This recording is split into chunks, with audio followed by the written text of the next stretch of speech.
안녕하세요. 물리학 실험 담당 교사 유희선입니다. 반갑습니다. 여러분, 온라인 계약 첫 주 어땠나요? 선생님도 매우 긴장되는 마음으로 여러분들 진도율을 한번 확인해 봤어요. 그랬더니 다행히도 모든 친구들이 다 완강을 했더라고요. 한편으로는 되게 기분이 좋고 뿌듯하기도 하면서 한편으로는 이게 잘 들었을까 걱정이 되기도 하지만 여러분들을 믿기 때문에 선생님은 이번 주도 열심히 달려보겠습니다. 이번 시간에는 표와 그래프 그리기 그리고 실험 보고서 작성 방법에 대해 알아볼게요. 먼저 표와 그래프입니다.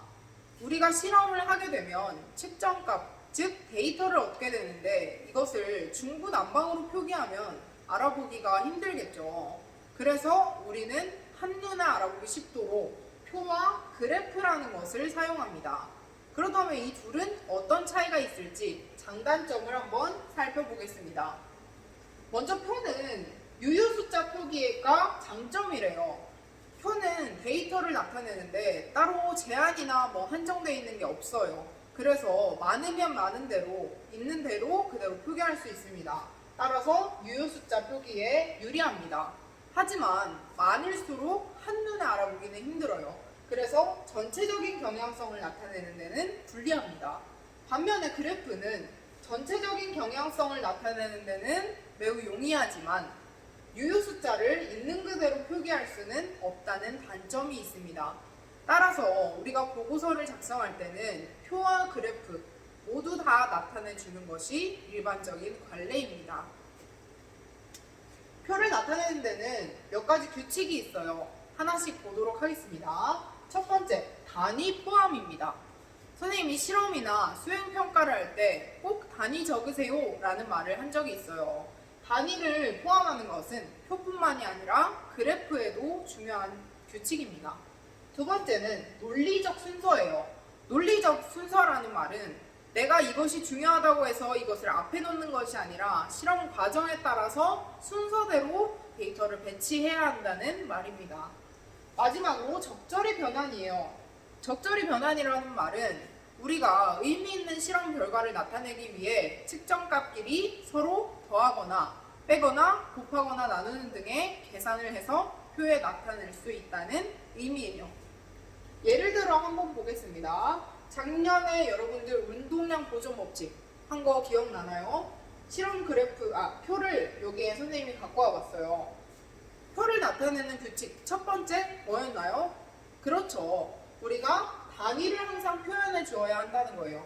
표에 보면 밑에 괄호를 치고 센티미터 또는 그램 곱하기 센티미터 이런 식으로 단위를 항상 나타내 주어야 합니다. 두 번째는 뭐였나요? 그렇죠. 두 번째는 논리적인 순서에 맞게 배열을 해야 돼요. 선생님이 질량을 측정했고 그 다음 이동거리를 측정했어요. 그 다음으로 이 둘을 곱한 MASA와 MBSB를 나타냈어요. 순서대로, 실험 과정 순서대로 논리적 순서에 맞게 배열을 해줘야 합니다. 세 번째, 마지막으로 세 번째는 뭐였어요? 그렇죠. 적절히 변환이었어요. MASA는 우리가 측정한 값이 아니라 질량과 이동 거리를 곱해서 나타내준 값이에요. 이게 운동량과 관련이 있기 때문에 우리가 표에 나타내줄 수 있다는 뜻입니다. 다음으로 그래프를 나타내는 규칙입니다. 아까 표보다는 조금 많은 6가지인데 이것이 순서대로 그래프를 그리는 순서라고 생각하면 돼요. 하나씩 보겠습니다. 먼저 제목을 선택해야 합니다. 그래프의 제목은 가장 중요해요. 예를 들어 질량이 일정할 때 힘과 가속도의 관계를 나타내는 그래프라는 식으로 제목을 꼭 붙여주어야 합니다. 제목을 선택할 때는 변인을 나타내 주어야 해요.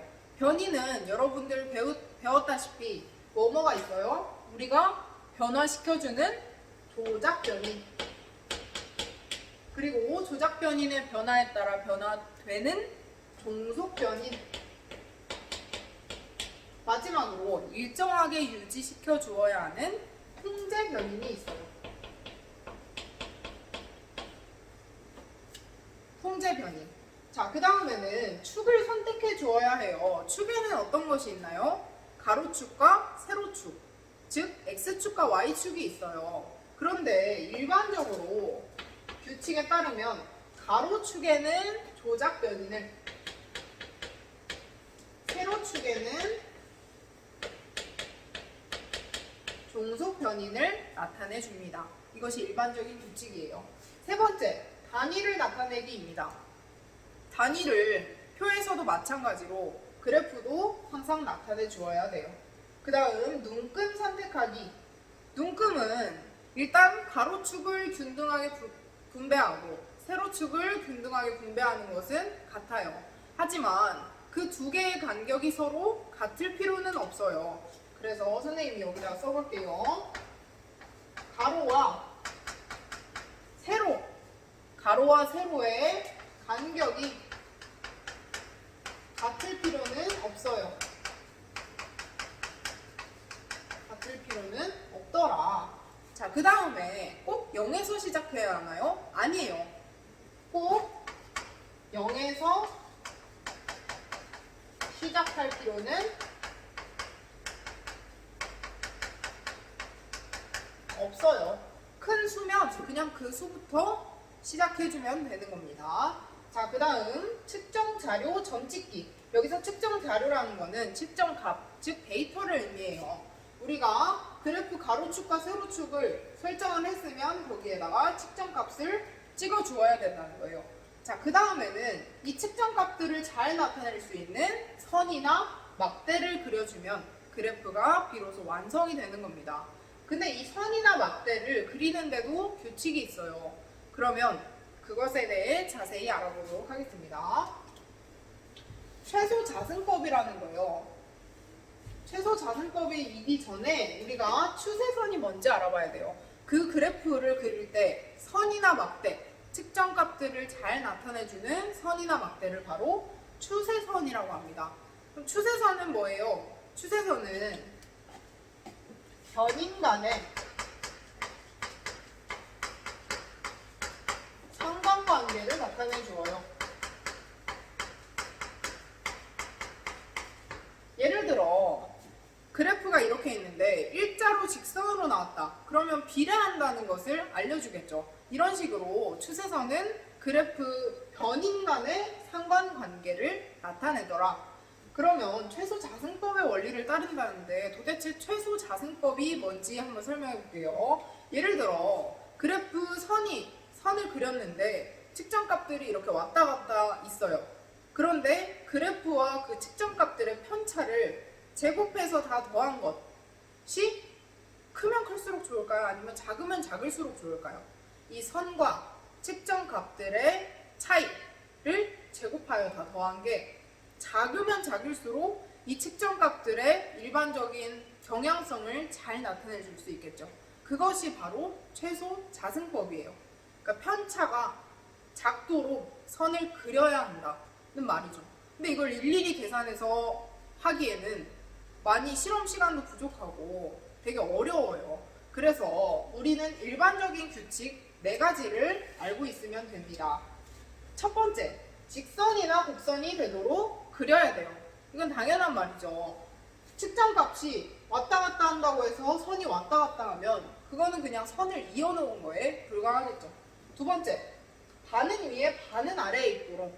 예를 들어서 6개의 측정값이 있는데 선을 그을 때는 다 이렇게 아래에 있도록 긋는 것이 아니라 반은 3개는 위에, 3개는 아래에 있도록 그려야 한다는 거예요. 세 번째, 여러 개일 때는 동그라미, 세모, X 등을 다른 기호를 활용해서 표기하면 알아보기가 쉽겠죠. 네 번째, 불합 또는 오차막대로 표기. 이것은 그림과 함께 자세히 보도록 하겠습니다. 자, 이것은 잘못된 그래프, 이것은 잘된 그래프예요. 그림이 잘 안 보이면 교과서 23페이지부터 24페이지를 참고하면 됩니다. 먼저 잘못된 그래프, 뭐가 잘못됐냐면 측정값이 있는 그대로 울퉁불퉁하게 그냥 이어놨어요. 1번 규칙이 안 되는 거예요. 근데 여기서는 잘된 그래프, 측정값이 있는 그대로 긋지 않고 그것을 일반적으로 나타내 줄 수 있는 직선이나 곡선이 되도록 그린 거죠. 자, 그 다음 6개의 측정값이 있는데 3개는 위에 있고 3개는 아래에 있게 그렸어요. 이렇게 추세선을 그어주어야 한다는 겁니다. 자, 다음 그림. 이것은 잘못된 그래프, 이것은 잘된 그래프입니다. 여기에서는 모든 측정값을 다 동그라미 점으로 나타냈어요. 그러면 이 측정값이 이 측정값이랑 뭐가 다른지 잘 나타내기가 힘들겠죠. 그래서 얘는 동그라미로 나타낸 거가 있는 반면 세모 또는 x가 있어서 알아보기가 쉽다는 거죠. 불확도는 오차각대로 표기라는 것은 우리 지난 시간에 배운 불확도를 이렇게 I자 모양의 형태로 불확도를 표기해 주라는 거예요. 이 막대기 이름이 바로 오차 막대입니다. 보이나요? 이것까지 표기해 주면 완벽한 그래프가 된다는 의미예요. 이번에는 실험 보고서 작성 방법에 대해 알아보겠습니다. 먼저 실험 보고서를 작성할 때는 정확성, 객관성, 근간성, 포괄성, 즉각성 이 5가지의 원리에 염두하여야 합니다. 하나하나 보겠습니다. 첫 번째, 정확성입니다. 데이터를 작성할 때는 솔직하고 정직하게 작성해야 합니다. 내가 원하는 실험 결과가 나오지 않았다고 해서 데이터를 임의로 고치거나 버려서는 안 되겠죠. 두 번째, 객관성입니다. 실험 보고서를 작성하는 이유는 내가 실험한 결과를 다른 사람에게 전달하기 위함입니다. 따라서 사람들이 알아보기 쉽게 명확하게 작성해야 합니다. 세 번째, 근간성입니다. 실험 방법이나 이론적 배경 등을 서술할 때 너무 잡다한 서술을 피하고 꼭 필요하고 중요한 정보만을 기록해야 합니다. 네 번째, 포괄성입니다. 데이터는 빠짐없이 기록해야 합니다. 내가 필요하지 않다고 해서 또는 중요하지 않다고 해서 데이터를 버리는 것이 아니라 모든 데이터를 빠짐없이 기록해 두어야 다른 실험에 도움이 되고 또한 작은 실마리가 될 수 있습니다. 5번 즉각성입니다. 실험 즉시 데이터를 기록해야 합니다. 데이터 기록을 늦추거나 미루면 나중에 데이터가 변질될 우려가 있습니다. 선생님이 항상 볼펜으로 그때그때 기록해라, 화이트는 쓰지 말아라 이렇게 얘기하는 것이 바로 즉각성의 원리에 의한 것입니다. 다음은 실험 보고서 형식입니다. 실험 보고서를 작성할 때는 크게 다음과 같이 9가지 형식에 맞추어 작성을 하는 것이 좋습니다. 첫 번째, 제목입니다. 제목에는 당연히 어떤 것이 들어가냐면 제목을 써주고 이외에도 중요한 정보들이 들어가게 됩니다. 실험 일자. 실험 일자는 중요하겠죠. 일자와 또는 실험실 조건 등이 있습니다. 예를 들어 오늘의 온도, 습도 이런 것들을 기록해 두는 것이죠. 그 다음 실험 자를 기록해 주어야 합니다. 어떤 사람이 실험을 했는지, 누구와 같이 했는지 등을 기록합니다. 두 번째, 목적, 목표입니다.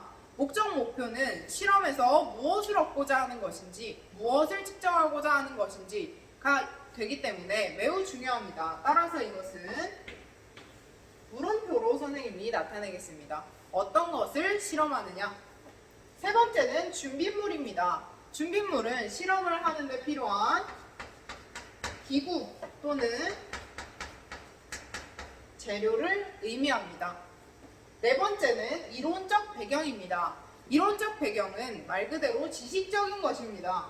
실험을 하는데 필요한 개념 또는 원리 등을 의미합니다.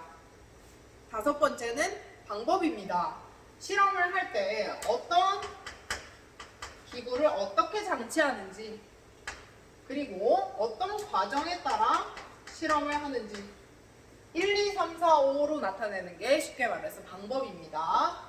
6번 결과입니다. 실험 결과는 우리가 아까 배웠던 표, 그래프, 그림 등으로 측정값, 즉 데이터를 나타내 주는 것을 의미합니다. 결과와 결론은 헷갈리기 쉽지만 결과는 있는 그대로 사실을 써주는 것이고 결론은 이것을 통해 도출한 의미 있는 서술입니다. 따라서 결론은 실험 목적 또는 목표에 대한 답이라고 할 수 있습니다. 가장 중요한 부분이 될 수 있겠죠. 8번 결론에 대한 논의입니다. 결론에 대한 논의는 가장 대표적인 것으로 오차의 원인, 이 실험에서 오차가 얼마나 생겼고 그 원인은 무엇인지, 그리고 실험에서 개선해야 할 것은 무엇인지 개선점을 적을 수 있습니다. 그리고 실험을 하면서 어려웠던 점 또는 소감 등도 결론에 대한 논의에 적을 수 있습니다. 그리고 참고 문헌은 여러분이 잘 알다시피 어떤 책을 참고했는지, 어떤 학회 논문을 참고했는지 등을 적습니다. 그런데 이 참고 문헌을 적는데도 규칙이 있습니다. 그것을 한번 보겠습니다. 참고 문헌을 적을 때는 교과서에는 책, 온라인, 학회 논문, 저널 이런 것들이 있어요. 그런데 제일 여러분들이 많이 쓰는 책과 온라인 이 두 개를 보도록 하겠습니다. 첫 번째 책입니다. 책을 참고 문헌에 적을 때는 저자, 괄호치고 발행 연도, 점 찍고 책 제목, 점, 출판 지역, 땡땡, 출판사 점, 페이지 점 이 형식으로 적어주는 것이 일반적입니다. 예를 들어서 저자가 2명인 책이 있어요. 김종건, 김성진. 이 2명을 다 쉼표로 적어주고 그 뒤에 발행 연도를 적습니다. 5명이면 5명 다 적어주면 됩니다. 또는 대표자가 있으면 손정우 외 15명 이런 식으로 적어주면 됩니다. 점. 책 제목 하이탑 물리원. 점. 지역 서울 땡땡 두산동화 112부터 113페이지 이런 식으로 적어줘야 합니다. 두 번째, 온라인이에요. 여러분들이 과제 연구 활동을 할 때 가장 많이 쓰는 것이 네이버 지식백과 아니겠습니까? 자, 그래서 선생님이 이걸 가져왔는데 예를 들어 이은이라는 저자 기록일을 적고 여기까지 똑같아요. 제목 방사선의 인체 영향. 그 네이버 블로그라면 블로그의 제목, 그 게시글의 제목을 적어주면 돼요. 방사선의 인체 영향 점 찍고 인터넷 주소를 적어줘야 합니다. http부터 네이버 캐스트면 네이버 캐스트 자세한 주소를 적어줘야 합니다. 됐나요? 자, 그러면 다음 시간에는 어떤 내용을 배울까요? 기본 물리량의 측정과 전압 전류 저항의 측정을 배우게 됩니다. 여기까지 배우면 여러분들이 이제 본격적인 실험으로 들어가게 됩니다. 오늘도 수고 많았습니다.